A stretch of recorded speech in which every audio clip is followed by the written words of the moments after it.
Hi, I'm Michael Aredes. And I'm Nuri Robles. And this is Bar Talking Bar.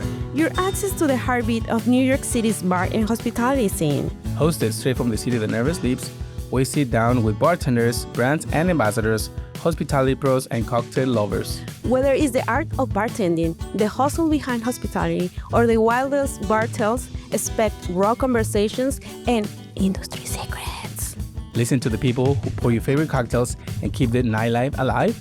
If you love bars, spirits, and the stories that bring them to life, follow us, share, and subscribe to keep the conversations flowing. The podcast that you didn't know you need.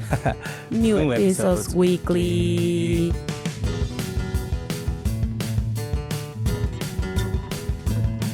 Welcome back to another episode of Bar Talking Bar. I'm Michael Aredes. And I'm Nuri Robles. And we have Michael Aredes.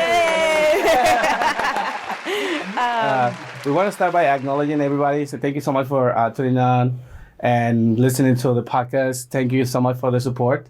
But without further ado, why don't we start by introducing our guests. After a year, we made it. Yeah. And thank you so much for taking the time. Thank you. I'm so excited. Congratulations on building what you built and Thank you so much. showing people as human beings as opposed to just like a figure behind the bar. It's really great to see. That's cool. Because it's very good that, like for me, for example, I remember how I met you, and in my head it was like, oh, because Edgar invited me actually. Let's go and see Michael, and I was like, who's Michael? And he's like, oh, this bartender. But then for some reason I had you as a Puerto Rican, right? And then you were participating at what is it called, the rooftop that you did a drink with a mazapan. That was the Panorama gay room. competition explaining, that cocktail was really good. Yeah. So it's like, Panorama room, mazapan. It was a Mount Gay rum cocktail, Yeah. or strawberry, or I was like making a mix of different things that you could have from a cart passing down the street. So Yeah. it was very inspired by my childhood. It was a fun So cocktail. I was very confused because I was like, why a Puerto Rican knows a lot of like Mexican ingredients? And then I realized that, like you also, but you know what? Before, what do you Why don't we introduce share yours? Exactly. from you. Yeah. So I'm from Los Angeles, California. I've been living in New York for 14 years. June 1st, tomorrow is my 14-year anniversary here in New York, so it's really cool.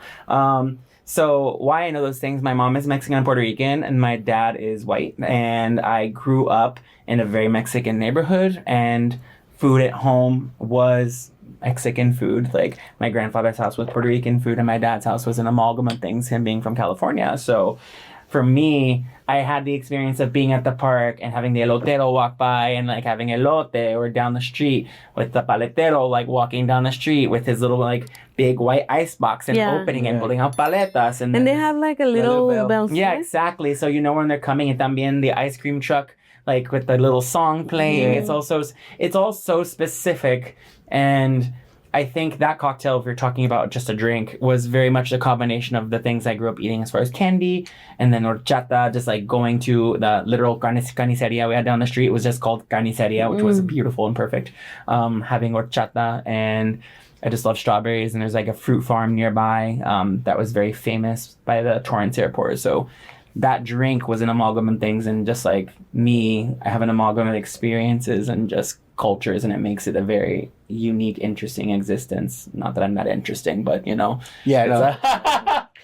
And so which part of your mom is Puerto Rican? Like, my mom is Mexican and Puerto Rican. So my mom's dad is Puerto Rican.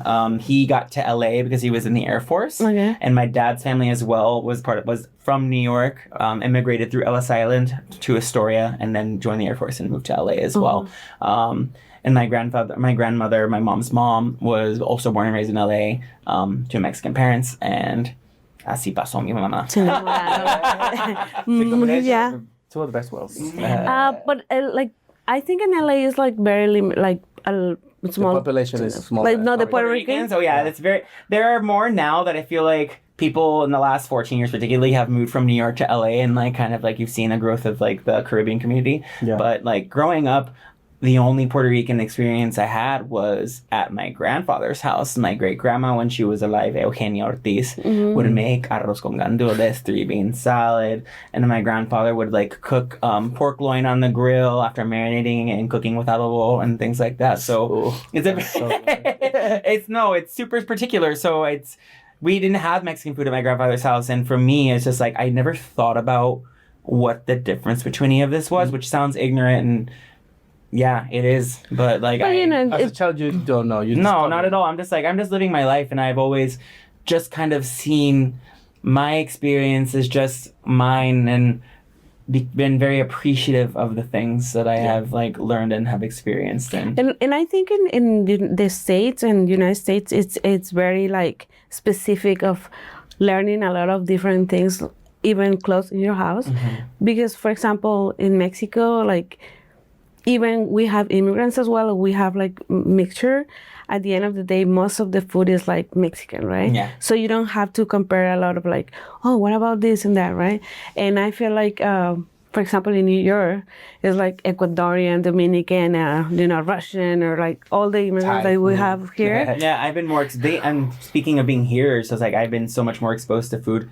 LA, I think I was just, maybe I wasn't as adventurous, or not because I didn't want to be, because I always like loved cooking at home and like messing with different things and fooling around with food. But in New York, there's literally so many more different cultures. Queens has the highest number of languages spoken per capita in the United States. So thinking of even just that little metric, it's nice to be able to have all those experiences with like different foods and cultures, you know. You have siblings? I have 2 sisters, and I have 2 stepbrothers that I grew up with.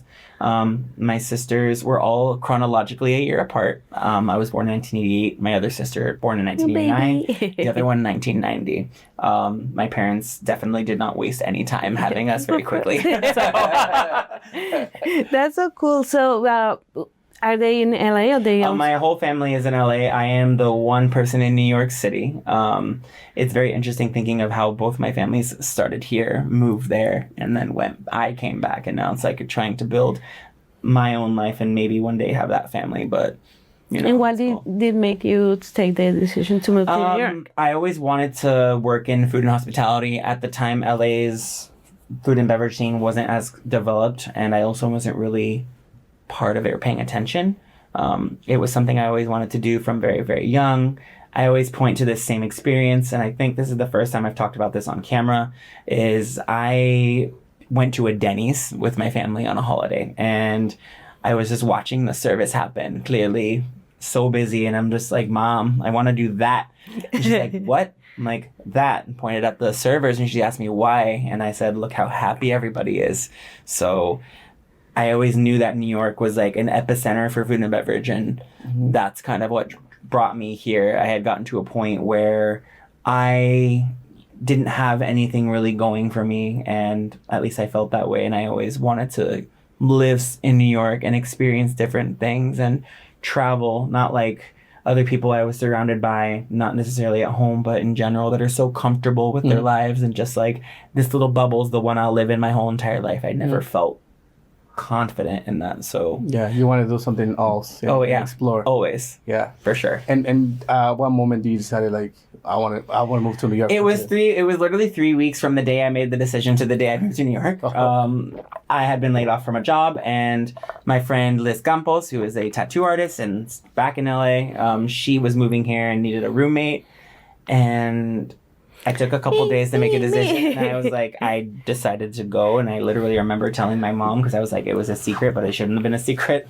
And it came out, and literally hasta ese día until 3 weeks later, literally today, June 1st was the day I got on the plane at 10 p.m. at night in LA and moved to New York.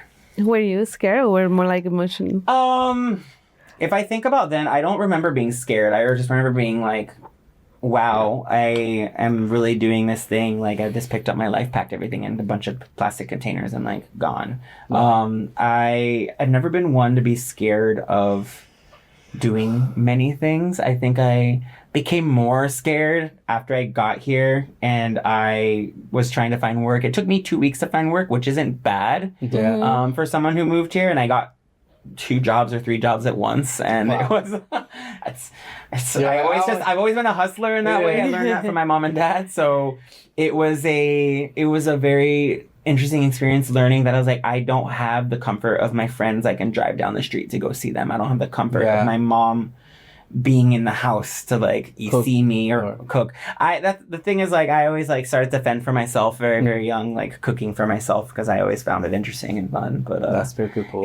It's weird, like, coming here and having to figure that out. Right. And it got really scary when like things started getting difficult and I didn't know how I was gonna manage them, and I didn't know how to ask for help, and then everything has seemed to continue to work out. So yeah, and I feel like it's good to find that like stage of like us when we try to like to explore other things, and when you turn it at that point, right?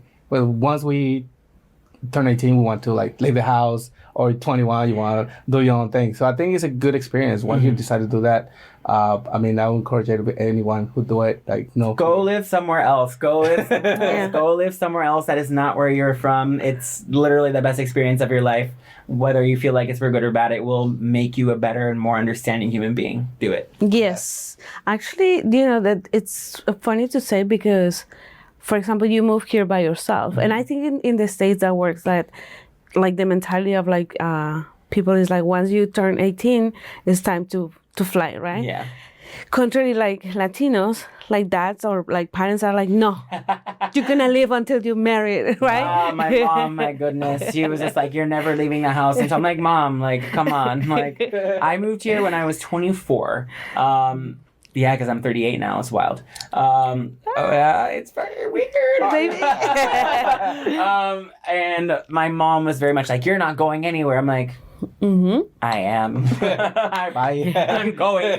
Bye. I'll see you later. I might take it. So it was it's very real. It's very, my sisters also just like left the house and didn't tell my mom they moved out. It was very opposite from me. So it's like if you do leave your parents, it's like I feel like as Latinos you have to like do it like super fast, or don't tell them and take things slowly until you're no longer there. Yeah, it's very secretive because, I mean, I think the chancla mentality is like, don't do this, right?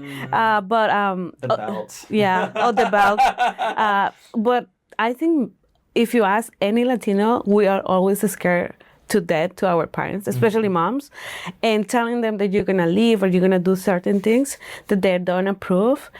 It's super hard because then you tend to do things hiding and I think it's also to the point is because we always expect approval from our parents, right? And anybody else, and when they don't want you to do it, it's like, oh, so you can like hold back, right? Rather than be like, okay, go do it. Whatever happens. We're here to support you. And I feel like that we don't have that a lot in our families sometimes. It's just like more the fear. They have a fear of letting go more than they have the fear of like you growing. I think it's like as parents, they put a lot of hopes and dreams into us, and they really want to see us succeed, and they feel like if they give us the space to live with them and like build our lives and figure that out, that we will be more successful. But also they spend so much time providing for us and forgetting about themselves that I think maybe there's a fear on their end of like, what do I do now that I don't have this human that I need to take care of? Where do I lay in all of this? And I think it's a reconciliation of learning to let go, but also trying to find themselves again. And it's like you sacrifice so much. My mom sacrificed so much for me. My dad gave so much of his time and energy to make sure that me and my sisters were provided for, and we had food, and we had a place to sleep, and we were able to do a lot of things and have different experiences. Like the amount of times I think of my mom going without and going to the thrift store to buy clothes, and like that was where she would buy new things, and she would make sure we got new things and go put things on layaway for like months so that she could pay for them, and we would be able to have new things when we go to school. It's something I'm very grateful for, but I think again, our parents are scared to let go because they spent so long providing for us, and like to lose that and gain their own freedom again, I think is very frightening. Yeah, it is.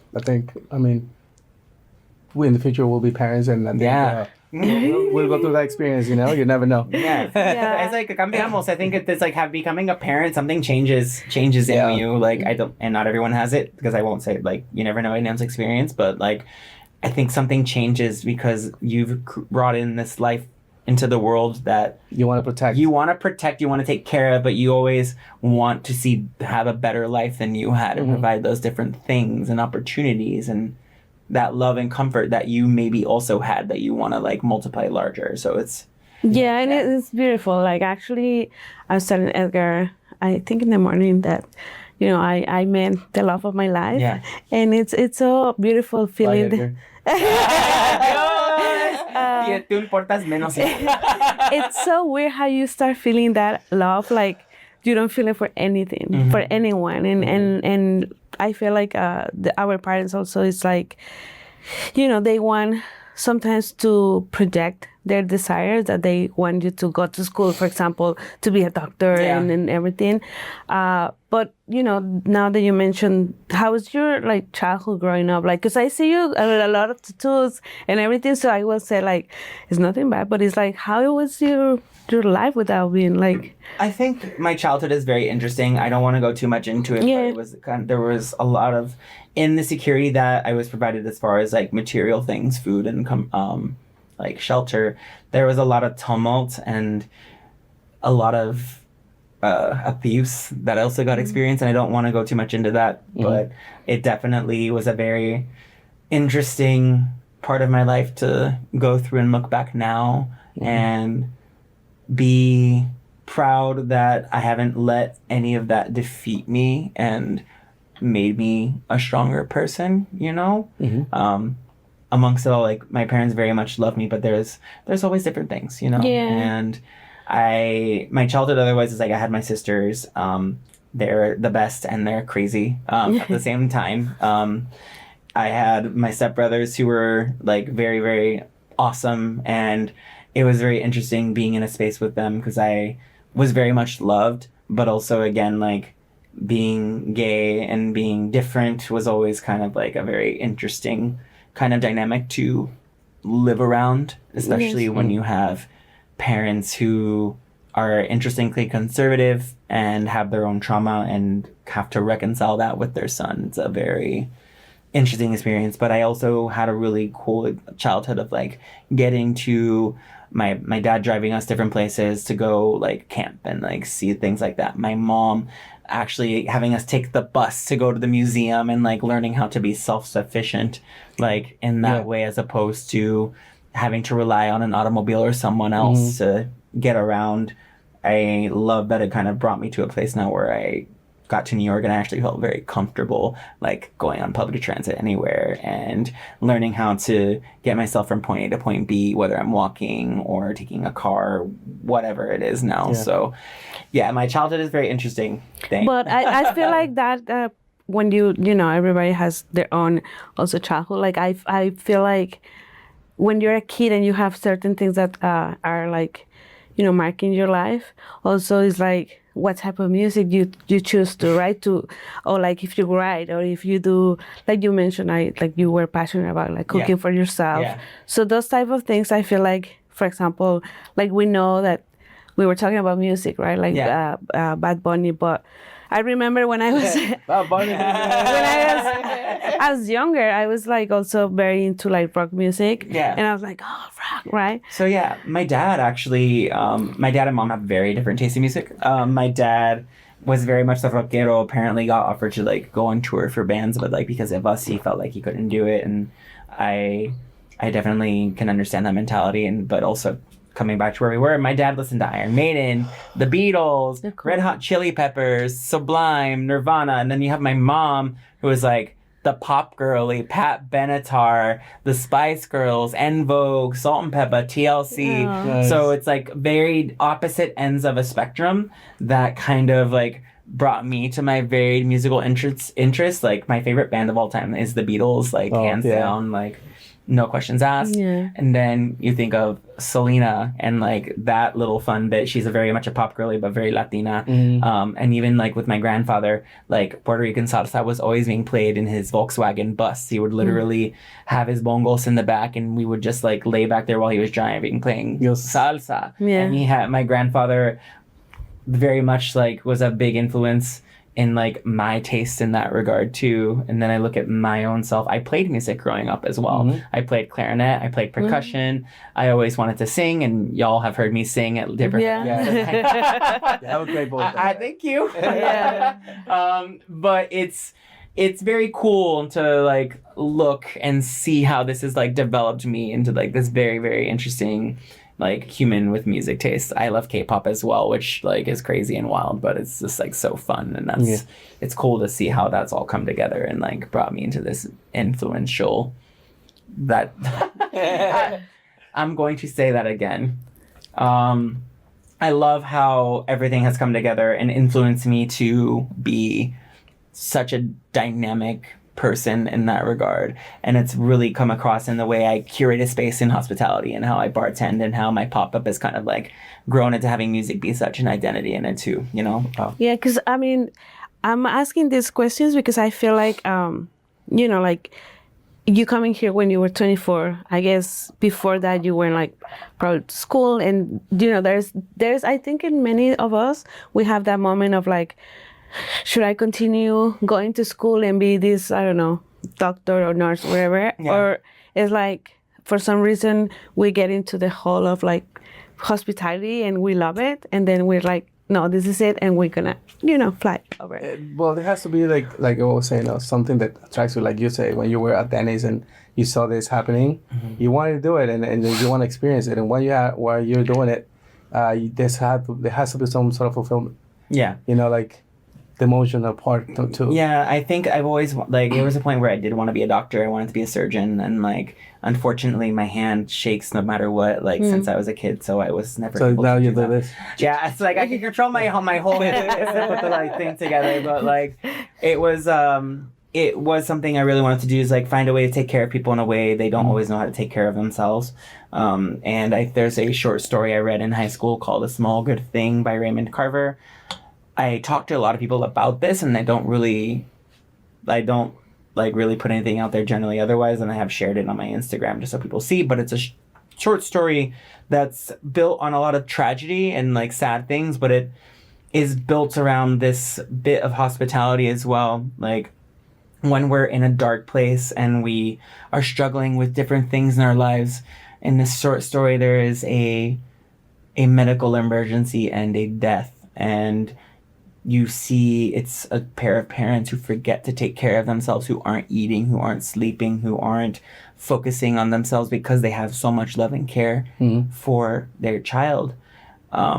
They go to this bakery they had ordered a cake at in the beginning to confront this man who had been an annoyance to them, but he brings them to the back and starts feeding them bread and cakes, and they start talking. And they start feeling whole again.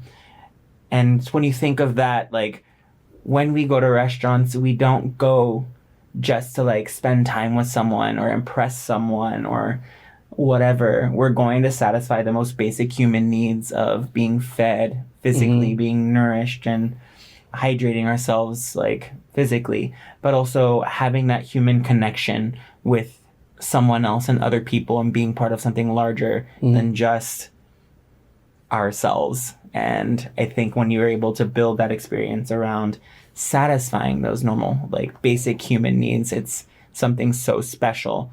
And that's really what's continued to drive me in this industry and everything I do. I really want to see people feel comfortable in who they are and when they're wherever they are and whatever they're doing.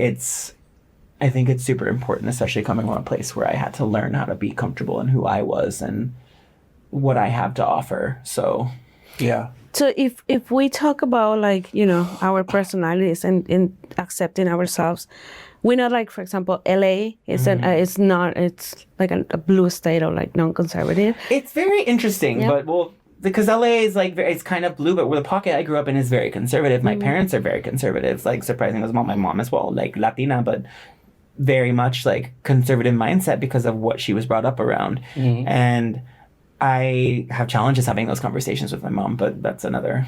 Yeah, no, That's another episode. and I think it's very interesting because I feel like once you come here and your plan was like, okay, I'm gonna move to New York and work. I think your main idea was working on hospitality. So how was your thought when you start working in hospitality, like in New York City? It was very interesting because the point I'm at now where I've gotten to do so many cool things like travel and like see what it's like to have people celebrate these spaces and these people based on them making a plate of food, them making a beverage, them curating a space. Like, it's so incredible. When I first got here, the places I started, while they served a place to feed people and give them like that basis of what they want, didn't necessarily come from a place where they were focused on actually giving that experience. They were more focused on making money. And they turn and burn. Then it was very clear, like, while people very much enjoyed that product, it wasn't necessarily as fulfilling as I wanted it to be. That being said, I always give my full self no matter what. Even if I really don't want to be doing something, I really will give my whole self and put my best self forward because that's how I operate as a person. But yeah, starting from then and like going into hospitality and going further, and I got offered an opportunity to go interview to open a Boqueria, the one on the Upper East Side. That's been there. I opened that place.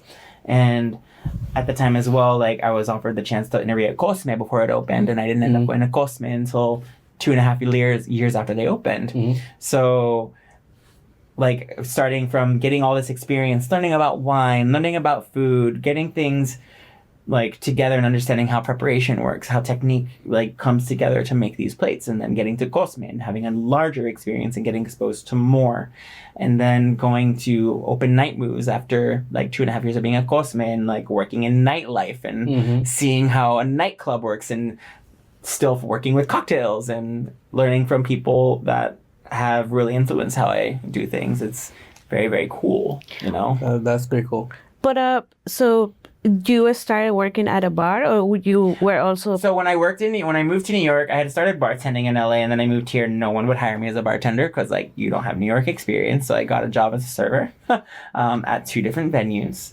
And I weaseled my way behind the bar at Boqueria. Okay. And my bartending experience, mind you, was just like pouring things in a glass and like kind of faking a like margarita recipe. I always thought I made things that were really balanced, and now looking back, they're like mega sweet, and maybe I shouldn't have like. It's okay. It was a margarita. Yeah, here's a margarita. It's really sweet, right? Great. I love it. It's so real. And then when I got behind the bar Boqueria, I worked lunches only. And it was fun because like sometimes you just get really busy, and this is when I wish I was medicated back then because it would have made my life so much easier and I would have focused so much more. But I was like literally cutting garnish, juicing, doing syrups, basically the bar back for the day, and kind of like getting my little repetitions in of learning how to make myself understand the full function of this space, but on my own, because I would have the bartenders come in late at night. Shout out Ricky Ortiz, my brother. I love that man. He would come down on me, but not in a mean way, and be like, where's this? Just like a bartender would be to a bar back, and like trying to like get them to understand it's more than just doing this job of shaking drinks and making things. It's like, there's pieces to a machine, and if this cog is missing, the machine doesn't work. Yeah. And putting those pieces together during lunch to make service run at night was like perfect. And I think Boqueria, it's a very interesting place to work. I work in the one is in Chelsea. Yeah. Because if you see, it's a place like tapas, right? And it's like this mentality of like Spanish service, like not too like pushy in terms of like I don't know, like New York style. Yeah. But then they adapted, and then I think who was running the beverage? It was Kieran. Yeah. Love Kieran. Kieran. Kiki. Yeah. Where are you at, Kiki? Still in California? Yeah. Miami, I guess. I think. Is it Miami? Well, no. Can you move around? But I like that in a sense that it was a structure for all these many places. And I remember, like for me, when I was working, I was a server. But I would see the bartenders, and it was like a different world, because it was like very specific of like how you're gonna do things in order to keep like all the places looking that alike. program got made very efficient. Kieran did a great job of like making things very efficient and consistent, because they were trying to grow the company into something more of a corporate structure, but also the way the bartender operated, it's like we were the greeter when you were coming in, we were the person saying goodbye, we were the person making sure that this well-oiled machine of beverages is going out into the floor, but also making it feel natural and not trying to make it feel forced. So I think Boqueria is a really interesting masterclass in learning how to work hospitality with service. Yeah, and I feel like that how was adapting to work in a Cosme, which is another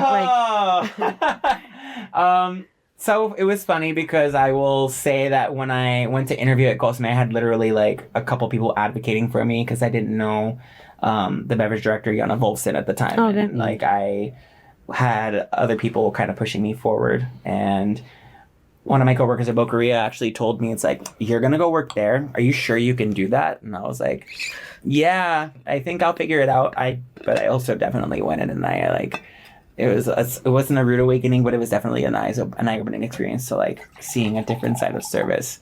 I went in with like not being able to manage that volume, and also I joined that team 2 weeks after they made the world's 50 best list for the first time at number 40. So I was in a very different era of what this restaurant had just come from into something brand new. And I very much had a hard time at first. Like, I was so nervous because I had this guy in my head telling me, like, you're not good enough to work here, versus, like, being around this team of people where I was one of a couple queer people in the space, and it was very challenging to be in that, and I'm not going to go too much into that.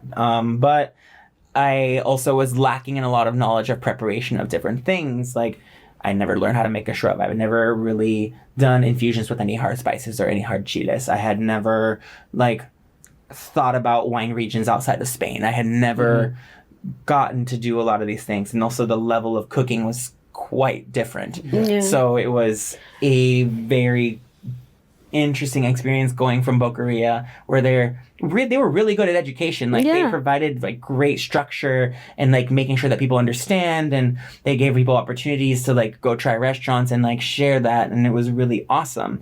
And then you go to Cosme, it's like, you just need to know this. Yeah, because also, you know, the Cosme was the first Mexican restaurant with like fine dining mentality, and also having 3 stars from New York Times, and then growing and growing. It's like, for everyone to start working there, you know, like, even if you have a experience in other places, it's very challenging, because you have this pressure of like keeping that job and keeping the standards of those jobs. It's very hard. Yeah, it's especially when you have people who come from like these storied experiences. Like, I learned that Yana worked Saturdays with Joaquin Simo at Death & Co. Yeah. So like, this is like me starting to get exposed to the bar side and kind of learning how to navigate all this in a different way. And I was so unaware of the review system and the World's 50 Best system. Now I'm like very aware, and it's weird. But it was a very interesting thing to come into that and see. And also for me, I started doing research before I went to interview even more about Cosme. Like, again, knowing that they actually had the job application like for years for Cosme when they were just hiring to open. And it's like, I'm glad I didn't go right at the beginning, because I was able to build such a good foundation to go and like learn and build from. I just lost my train of thought. No, you were like, so you were server at Boqueria, and then became a bartender, and like literally like a month after we opened, because you know when you hire for a space, you hire a lot of people, and then you go forward. getting to Cosme, learning about this, like, the review systems, the pressure that can come along with it. How long did you work at Cosme? I worked there for 2 years and 4 months. I would just say 2.5 years because I was there for a good amount of time. I remember seeing you there once, and the next time we ran into each other, it was when you were at Little Field. Yeah, oh my God, during the pandemic, that's like you were basically leaving and I was coming in. Yeah. I was there for like also a month. Yeah. More or less. But yeah, I remember seeing you there. It's a cool space like that. Like I love that, like what Littlefield does. I think that Julie, the owner, is really sweet, and I think that she's like she exposed me to the entertainment side of like the industry and kind of like learning how that works. Really cool. Yeah. But everybody's like so different. Like, you know, going from Boqueria to Cosme, so two different like you know. It was stark. It was very stark, and it was really great to like shape me to learn so much more and kind of understand. It's like I actually won my first like little cocktail competition situation as the people's choice, because when I got to the actual judging in front of the judges, I was like shaking like a leaf, spilling everything. But like when I was making cocktails for people in a crowd, and it was like 200 people, it was crazy. They had the coins to vote, and I got the highest number of votes for my cocktail. And it was chef. Yeah. Yeah. So then, because you know, for me, I love having these interviews because I know people. But when I met you, like I said, Edgar was like, "Let's go and see Michael." It was like you already have a name here. Like people knows you because you were like competing and stuff like that. So knowing that you have the experience at Cosme and having all these connections, and you know, because I think also the new generation now didn't have that experience of like having to learn a lot of stuff to get to that point of like, now you can work at this place, right? And I think it's very interesting because I look at the generations now and they're so eager to grow and like they want to put themselves out there and they want to have a name, and I'm like, I think it's all fantastic, but when you're staying at a job for 3 months and you're leaving, like it doesn't look great, but also like because there's such an availability to information that they have been able to learn things so much more quickly. And I think that's incredible because I like had to really fight for some of this knowledge, like to like learn things. And I was also thankfully forced to learn a lot of things. Like Yana did a great job with me. She's like, look at our mezcal list. And at the time, Cosme probably had the best mezcal list in New York City. And learn these producers, learn what these things taste like, learn what these things come from, like, and get it all together. And now someone can go on the internet and just like get the information.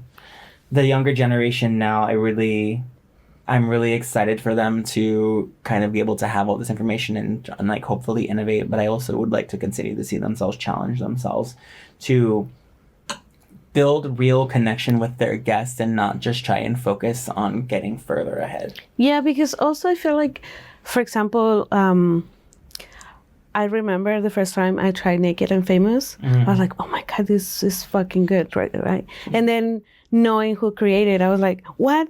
It's from New york? How? And you know, knowing Joaquin Simo is like, it's a like legend. It's like going somewhere. It's like he's here, and you feel like that. I met him, and I had no idea who he was. Like this is my experience with everybody in this industry, and I'm very grateful for it. Like everyone is someone. I learned that from Eris Kim, who's opening her own restaurant right now, which I'm really excited for. And it's really interesting to like learn that. For me, I just always want to see the person and not what they do.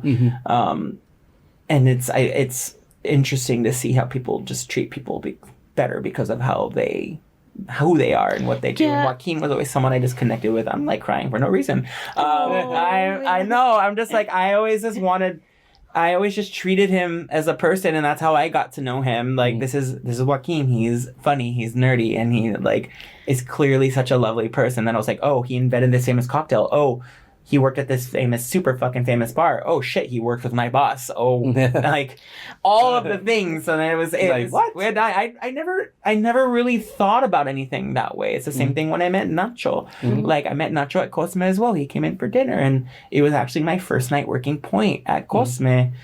And seeing how this man who I eventually worked for at Superbueno, kind of saw me and took me in, and I'm sorry, I'm like crying. Yeah. It's okay. No, it's and like saw me and just like see people just like appreciating me for me and like not and me them for them and not worrying about the job that they're doing like or where they're working. It's always been beautiful, and like the more important thing to me is to see the person and ask people how they're doing, and not about necessarily just what they're doing for work and whatever. It's like we're still people at the bottom of it all, you know? Yeah. And I feel like, you know, when I mention about this is because I also feel like for Joaquin, it was also like his path to get into his own restaurant, I mean, his own bar and everything. Ribbons. Yeah. My favorite bar in the world. But for me, my point is that there is people that also work a lot, but we didn't have like the information that is available right now.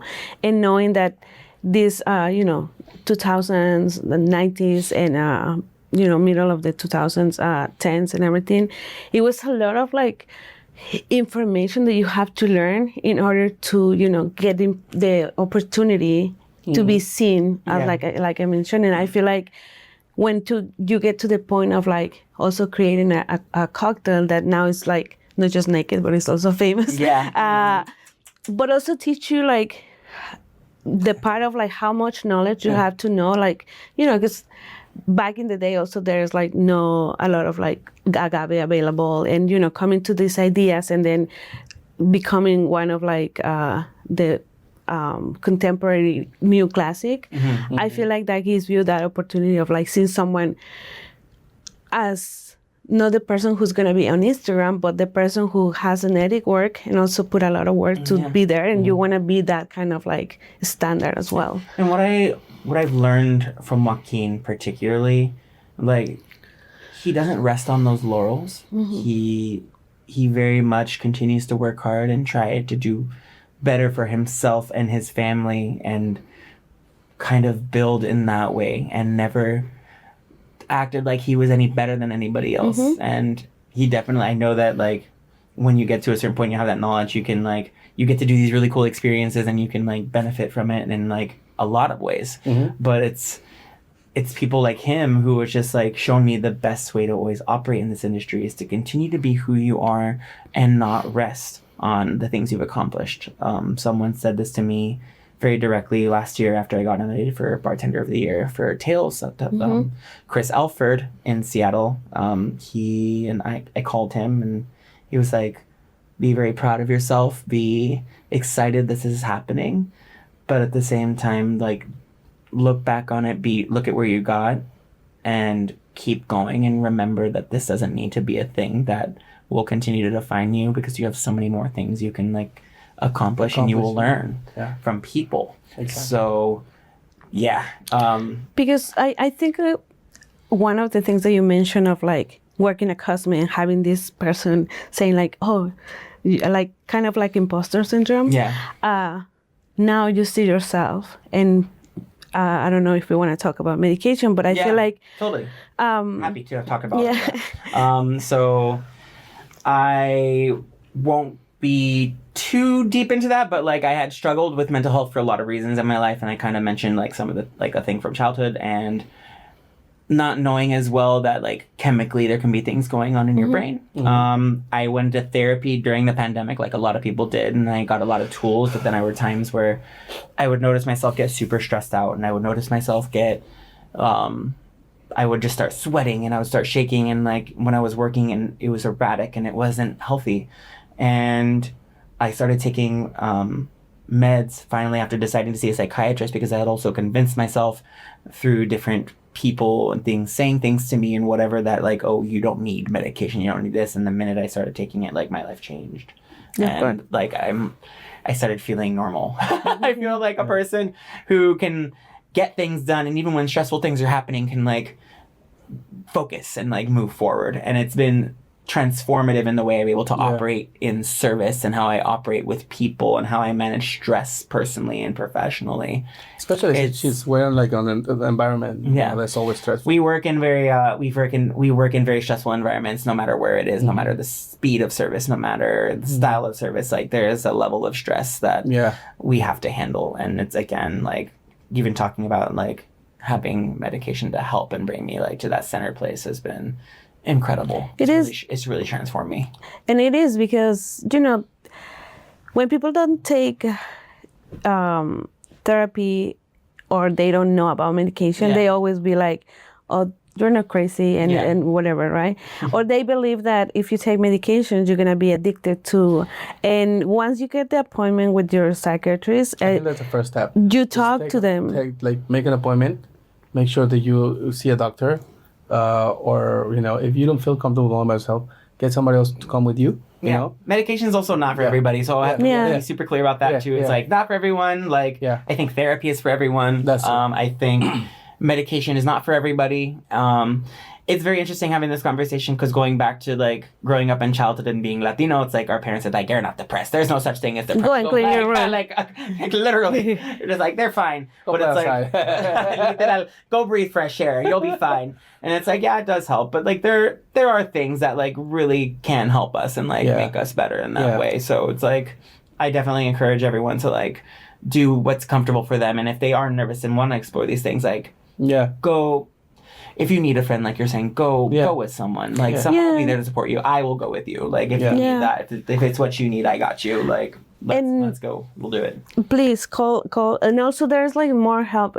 Like right now in New York City, we have a hotline for domestic violence. And also if you have like thoughts that you're gonna hurt yourself or anything, there's like a lot of things that can help you. But taking medication is not for everyone, but also they offer you, do you want to take it? That nobody pressures you, but at the end it's a decision that you can make. Yeah, with the doctor, with the psychiatrist. Please. Yeah, somebody, I will like not stop, please. Somebody was qualified to do Someone who can prescribe this to you.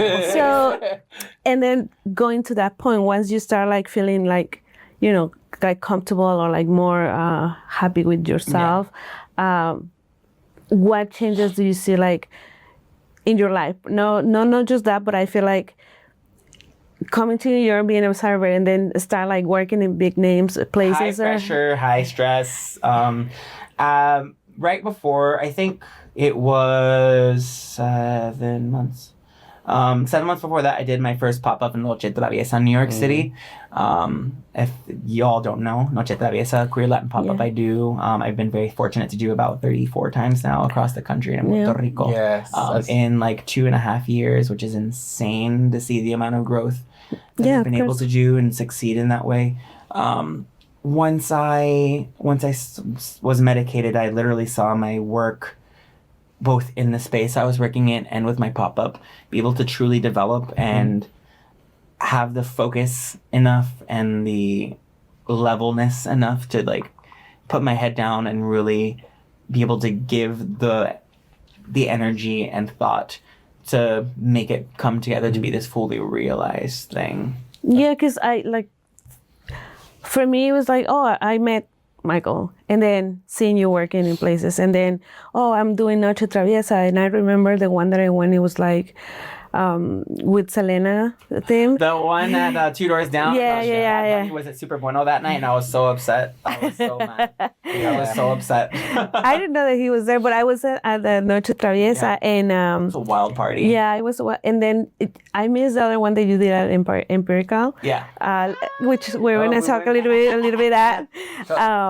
So I remember I saw the pause like Noche Traviesa, the hours, and I remember going there and literally you were packing because I was super late. Yeah. And I was like, oh, we shoot. were super late. Yeah. There was a Heredera event that night too. So it's like everybody was coming from uptown to downtown, and I was really grateful for that too. Because like it was like the support showed up. I didn't know what to anticipate that night. I was like, I had spent that last 36 hours just like in deep prep, like getting all these cocktails ready, bringing everything across the street from Superbueno to 2 doors down to like throw this party. And after seeing everyone show up, especially at the end, I was like, I couldn't get a drink out to anyone for a while. I was like, oh my God, please help me. It was really busy. I like that. It was me and Stephanie, Stephanie Gomez, and just, but it was amazing to like see the energy in the room, like from the music, like from people just enjoying each other's company, from Señorita, the drag queen who Yeah. Selena Medley. She was awesome. She's also performing at the pop-up at the end of this month, which I'm very excited. Oh, awesome. But it was really cool and still is to see how this pop-up has like grown and become this thing, has established a reputation for bringing joy to people in like moments when we're like lacking of it, like in the world we live in, you know. But I'm grateful for that. how was the like what inspired you? Like why did you come like one day I'm gonna do Noche Traviesa? Noche Traviesa was always an idea that lived in my head. I didn't have a name for it for a while, and then I saw that and I thought the name of like Noche Traviesa, like brilliant, like short, sweet, and people were like, you think about getting into trouble and like mischievous night. Like, yo soy una perra la salcosa. And I was just like, let's create the environment for like people to thrive in. As someone who very much experienced the challenge and like being a gay man and then like being Latino on top of it and like trying to reconcile all these things. And you look at even like Latino culture as a whole, and when you have the tío or the tía who like, that's their friend, that's not their wife, that's not their boyfriend, that's their friend. And like you want to have them feel comfortable, and I always wanted to create those spaces where I felt comfortable, or those people can feel comfortable, and those people can be celebrated, because outside of Pride and outside of Latino Heritage Month, we don't always get these opportunities presented by different brands or different platforms or different spaces. It's like you seemingly only exist during that time to people. And I was like, fuck that. I'm just gonna make this space, and I'm going to make sure that we're celebrating the people that are doing these things, that their art and what they do, whether it's behind the bar, making merchandise, making food, whatever, and give everyone the opportunity to connect with other people, because these parties are for everybody. And really, we want, in any space, and particularly Noche Traviesa, I want everyone to start to build these stronger connections, to build a better community. And like, you get to see people who maybe you don't see every single day because they work in different venues, you've never heard of them, whatever. And I was like, I was very thankful at that point, starting Noche Traviesa, to have been given a platform by Punch as a bartender in residence in 2022. So like, I really started getting like this visibility, and I really wanted to feel like other people could also be lifted to that level, not just by a publication, but by someone in their community. And I think it's very cool because if you see the poster, like the information, you never said like Noche Traviesa is like a gay night, right? No. It's for the industry, and I feel like we want to party and you invite people, and it happens that I love that the idea of like it's everyone. So then other people that sometimes feel uncomfortable, like hanging out with like, you know, the LGBT or like Latinos or whatever, they realize that they can open their mind of like, Todos somos chingones. We're all fucking great, man. Like, I think everyone brings such a cool, unique energy. Noche Traviesa is called a queer Latin party para todos. Para toda la gente, para lo que sea. Like, just, it's meant to be that. And I have had people come and see drag for the first time. When I was doing a party in Texas, I had someone who hosted. I've never heard of this DJ. The DJ was this beautiful fucking trans woman who was also incredible. She played for 5 hours. Wow. And it was a long time. And he was like, she never got boring. I've never heard of her. I'm like, because she works in queer spaces. Like, how often are you going to be connected to a trans person if you're not going to these venues and you're seeing these people? Yeah. Like, her name is Lydia Beats. If you ever look her up, she's incredible. I love her. Hi, Lydia. I really am grateful to like have people see these things, these people. And again, like you're saying, and what my intention is to have everyone to come together and really immerse themselves in what other people have to offer, what these cultures have to offer. Like, it's really great. And you may never know, you may meet someone who will change your life, not just at the party, but in general. Like, if you don't put yourself into these situations where you're visiting things that are not something you're used to, seeing people that are doing things that you have never experienced, like, you're never going to be able to like learn and grow and again, meet the person who can change your life. Exactly. And I mean, as humans, we need that interaction. And what a better way to go have a good time, like meet other people, have a good time with a good drink. Yeah. A lot of us, we need this, like personally, I think I need to go out. I need to like decompress in some way. Even though I work in the service industry, sometimes you need to go out and like release some of that tension that you built throughout the week. We talk about all the stress we had to go through because you have to learn a new menu, you have to learn a new spirit, you have to learn a new like whatever. You have to put a new menu. Exactly. And then you go there and you're like, okay, you're having a good time for like an hour, 2 hours, maybe 5 hours, like you said, but you're just having a drink or two, and then you go your way, you relax, and then you do it all over again. Mm-hmm. But I think it's a good time to connect with a lot of people, and I would recommend it. I mean, I don't know if you can share the date with us. Yeah. We'll put so I'm not sure when this is going to be airing, but June 28th at Bar Madonna. I'm figuring out a Los Angeles situation again, hopefully in July. And then I'm going back to Mystic, Connecticut, where I did the first ever Noche Traviesa this summer. We're going to throw a tea dance on August 2nd. If you want to carpool up with us to Mystic, please let me know. I'm happy to bring you with me. So yeah, that's the next dates for that. So going back to your empirical, so we know that you have something there. Yeah. What is that? So this is called That Good Trouble. This is not for sale. This was something that was made for Noche Traviesa. When I was reached out to by Georgie from Empirical, he was like, I love what you're doing with your pop-up and I would love to host it in our space. I was like, okay. I would love to, but I also have a very weird ask.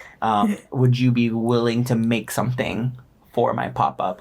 And his response was like 95% yes. Oh, wow. And then I had a meeting with Rodrigo and Lars at the space after having gone over different flavor profiles that I wanted to do originally. I wanted to do strawberry and gochujang, which is one of my favorite things to mess around with. And then I was like, if you look at a lot of my cocktails, like 90% of them have cinnamon, and another 50 to 60% have banana.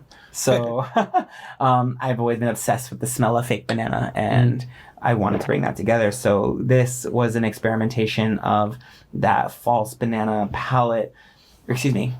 nose with like a really beautiful green vanilla palette, and then Ceylon cinnamon on the back end, some light spice. And it's not a bomb of sugar, and it a little bit goes a long way, kind of like me. Like, you don't need too much of me at once because like I'll explode and it'll be great. It feels good, but it's like doses.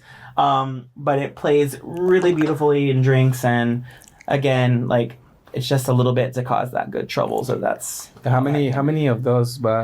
So they made about 6 liters. I've used it at different events. I don't know how much is laying around at their space, but this is what I have. Oh, that's Yeah, wait. I smell it. Obviously, it's really good. I try a little bit, and I tell Edgar, like, if you're Mexican and you grew up in the 80s in Mexico, it reminds me to this gum that is called motita. It's a banana gum. It's a bubble gum. It reminds me of Runts. So in the United States, we have the candies that are shaped like fruit. And right. Yeah, so Runts, the banana ones, it tastes like that, or banana Laffy Taffy. Laffy Taffy, right. So that's where that was always it's coming really from. good. Yeah, it's really good. Like, that's one of the first things that I got in my nose, like the banana peel, and then they're like iodine, kind of like. It tastes so good. Yeah. I like it. It's a little spice there with the cinnamon. It's cool to it was cool to have them do something like this for me. Truly, I was really, really grateful that they went forward with that. And like it's funny because people are like, it's such a flex. I'm like, I guess. I was like, I just was like, I really want to be able to like take advantage of using this space and working with this company who do such cool things and are really working hard to be able to give options to people that maybe don't have the option, like their olive expression. Like, you don't have everybody able to buy olive brine constantly, so creating something that you can put into something that can help you build a beverage more easily or in maybe a more cost-effective way, I think it's really smart. Plus, it's just all about flavor. They're not trying to like over-engineer. They're trying to put things together that are just good. So, and at this point, like, how do you feel like seeing yourself from 14 years and now, like, you were nominated in Tales. You work a lot of like names in the bars industry here in New York City. You have a brand, backing you, seeing your pop-up growing, and, seeing a lot of people like, seeing you around as Michael and hugging you. How do you feel? 14 years ago, I always said to the people, I'm going to open a bar. It's something I always wanted to do. And I remember one night at Punch, that was on 21st and Broadway, rest in peace, it's no longer there. It was Masara, and it's no longer Masara because of the fire. Looking at myself then and seeing where I've come from is really cool.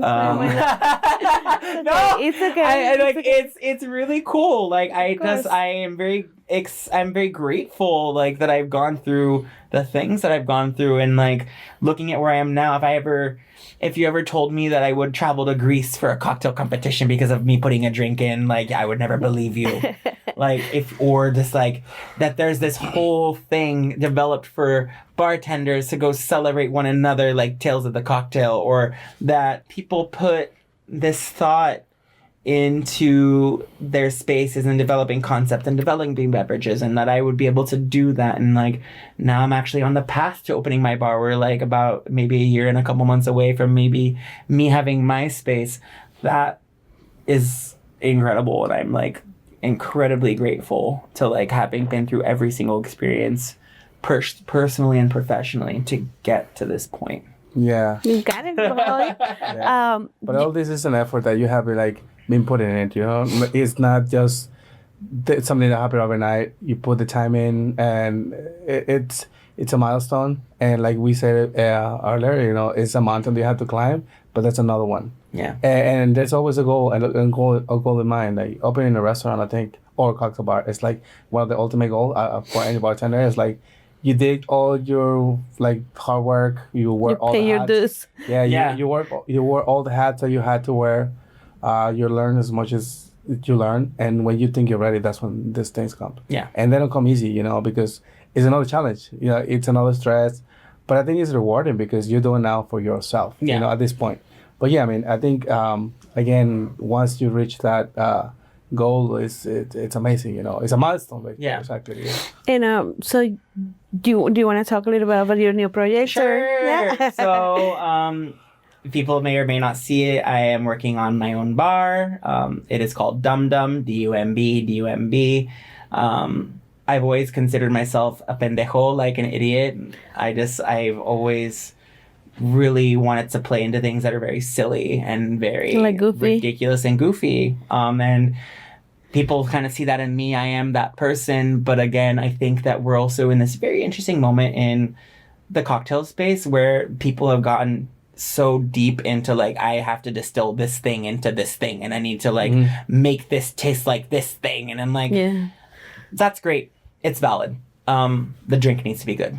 Yeah. The food needs to be good. And I very much just want to play into the silliness of whatever I'm putting forward. Like, one of the things I want to make on a menu for food is like fried yuca with a tikka masala style ranch dressing. Or like one of my margarita for the bar is called Whiplash, and it's Earl Grey, pandan, mezcal, and then the rim is toasted coconut. It's all these flavors that are individually you don't think of coming together, but then when they're coming together, it makes a really cool tropical, drink. yeah. Like tropical, refreshing, like light smoke, but which pandan also tastes like banana. It definitely gives that tropical nutty vibe, and like I'm all about it. I just really want to remind people that you don't need to like over-engineer what it is, or make anyone feel stupid about whatever they're having if they don't understand it or don't know what something is. Like, I've made a commitment to myself that I'm going to have a soda gun and I'll have a bottle of Jack Daniels on the back bar, because like if someone wants a Jack and Coke, absolutely, please have a Jack and Coke. Like, I'm more than happy to give that to you. And I think I mentioned this in another episode, which I always appreciate other people's opinions because I learn. And also, I was at Superbueno, and it was the music, like, playing, the lighting, and people playing with the lamps. And Joaquin Sima was there. So he came, I was there, he came and we were talking. And then I told him, like, what do you think about the environment? He's like, I love it. I love that you go someplace and you don't have to be like, he's playing like this. He was like, I work in many places that the answer was always no. Yeah. Do you want can I have a Long Island stay? No. Can I have this? Is no. So that also cuts a little bit of part of hospitality. Yeah. Because you don't decide what people drink, right? Or what is grown or what is dry. So at the end of the day, if someone was just Jack Daniels, That's what they want, you know? Yeah. It's like whatever you want. It doesn't have to be Jack and Coke. You want a rum and Coke. You want a gin and tonic. You want you want a pickle martini. We'll talk about that. I was like, if I can do it, sure. But like, really, I think Superbueno was and is like an example of like being able to give someone that like I am just comfortable in being myself, and it was that space for me bartending there, and it's still a space for people like as guests to come in and just feel like welcome. So yeah. So you have a date? No, I have the branding is being worked on. I have the logo chosen for it. It's being worked on by Sam Ryan. She did the branding for Little Big and has done a few other projects as well. So I'm very grateful for that. Ideally, if things go the way I want them to, potentially September 2027 is kind of like where I would like to eye. I want to be able to give ourselves time to meet a holiday rush in the space, but also I want to find the space that feels right, and I don't want to like get into anything with anyone that doesn't feel right doing it with. I also want to make sure that I feel more comfortable in it. I think that I have the concept in my head, I have it written down, I have a business plan, I have these things, but I also want to be able to give myself the time to really do it right, and nothing will ever necessarily be fully right. You'll never fully ready to open a space. Like sometimes like I've worked places, you just have to get the place open and just like go for it. But I'd really love to let this fully develop itself and like realize itself, and once we start presenting it, it starts to evolve in the way that people experience it and want to experience it too, you know? Yeah. Well, I think it's I mean, I can say thank you for everyone, but it's very nice that you are thinking about opening another place to offer another service, and, you know, having more options that people can see, you know, not just one thing, but your goofiness around. Yeah. And that's the thing too. I think it's like not just my goofiness. I want to be able to like give the space to my team, whoever ends up being on the team, the space to grow and be themselves. And in turn, when you make people feel like they can be themselves, that hospitality will come naturally across to other people. And the space, No Dum Dum, will be about being comfortable in that silliness, being comfortable in who you are, and being comfortable in just making sure you feel like a human being. So thank you. I mean, congratulations. Good luck. Thank you. Thank I you wish so you much. the best. Thank you. Yeah, we're going to be there. Probably, I don't know. Probably I can. Be there. We'll be there. We'll have a space for you guys to like, park up and like chill. Yeah, I think with the next year I'm gonna be able to try your margarita. Well, if you wanna do a shout out to the camera. Hi guys, if you're still here and continue to listen to me talk, thank you so much for hanging out here. I'm really grateful to have had this experience, and I hope that no matter where you're at in your life or whatever you're doing, just like keep going. Don't lose faith in yourself. If you need someone to talk to, I'm here for you. Seriously, I'm not afraid to be a shoulder to cry on, a person to listen, a person to offer you a very real perspective. I won't do it to hurt your feelings, but I will do it to help make you better and see that we can continue to be better in every single way, not just for ourselves, but for the people around us. Have an amazing summer. I hope you're all well. Cheers. Well, Michael, it was a pleasure to have you here. Thank you so much. Definitely, it's a very beautiful story. I feel more like connected to you because I feel like this is like the opportunity that we have, Edgar and I, to know the other side of like the bartenders, and giving this opportunity also to the audience to see you, not just like we mentioned, like the person behind the bar, but also the person who lives outside the bar. And thank you so much. Thank you guys so much. Thank you, Nuri. Thank you, Edgar, for another. Thank you so much. You. And we'll tell the audience to keep watching our channel. Thank you for your support. And definitely you can find us on YouTube and on Instagram. You can see our posts on Bar Talking Bar NYC. Or for more episodes like this, you go to our website, www.bartalkingbar.nyc.com. Okay, sea. Bar Talking Bar, y'all. 2026. We're gonna keep growing. Yes, let's Yeah, and if you want to tell your Instagram handle. Absolutely. So you can follow me at Michael Travieso. We'll put it on the screen here. At Noche Traviesa, haha. We'll put that here as well. Or if you want to start seeing when Dum Dum's gonna do things, it's gonna be dumb.dumb.bar. There you go. Yeah. All right, guys. Thank you so much. We're gonna leave by saying Bar Talking Bar at 3. All 1, right. 2, 3. You say it here, and we're gonna say it here. All right. 1, 2, 3. Bar Talking Bar. Bye-bye. Cheers out. Bye. See you next time, guys. Oh, don't forget to tip your bartender. Yes. Yeah. Ya vámonos, perras.